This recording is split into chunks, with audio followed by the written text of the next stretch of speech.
Floyd and I left the pool hall and were heading home sometime between midnight and 1 a.m. Floyd wanted to make a quick stop at the AMPM gas station to grab some cigarettes and a bag of chips. When we arrived, I parked in the spot just to the left of the front door. Floyd got out and headed inside, and as he did, I noticed another man coming from around the right-hand side of the building, trailing a few steps behind Floyd.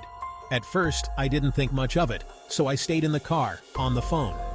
The two parking spots to my left were empty, but a black Jeep was in the third spot over.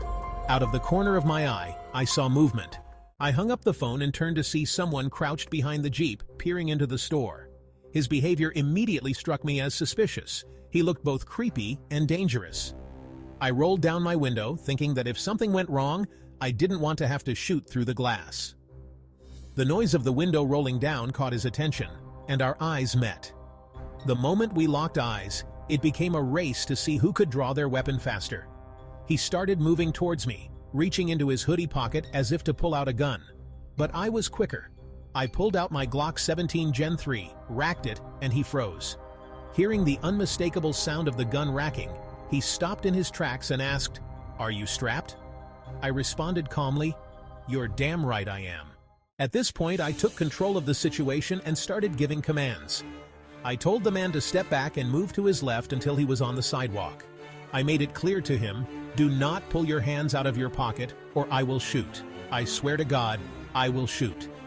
As I was issuing these commands, I realized I needed to try and de-escalate the situation.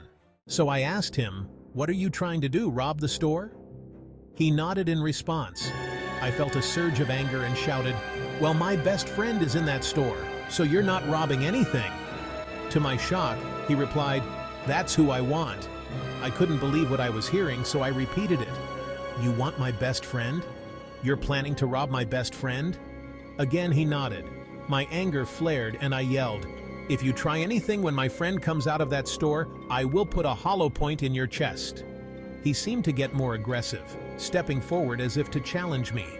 I extended my arm out the window, my gun aimed directly at his center mass, and warned him, "Take another step, and I will end you right here. I swear to God, you won't take another breath." He hesitated, then took a step back, standing there in anger. Inside the store, my friend Floyd paid for his items. The man who followed him in was right behind him in line, but didn't buy anything. When Floyd grabbed his bag and walked out, the guy followed him closely, clearly trying to assess whether Floyd had paid with cash. Realizing something was off, Floyd looked over and saw the man I had at gunpoint. Not knowing I already had the situation under control, he yelled out, "Eugene, watch him! It's a robbery!" The man who had followed Floyd out of the store turned to his accomplice, the one in the hoodie, and said, "They have cash. Go." The man in the hoodie looked at me, and I warned him again. "If you try anything, I will shoot. You will not leave this parking lot." Frustration was evident on his face. He started bouncing on his feet, moving his head side to side like he was trying to psych himself up for something. He looked up at the sky and muttered, "Forget it." I tensed, ready for him to draw a weapon, with my finger poised on the trigger.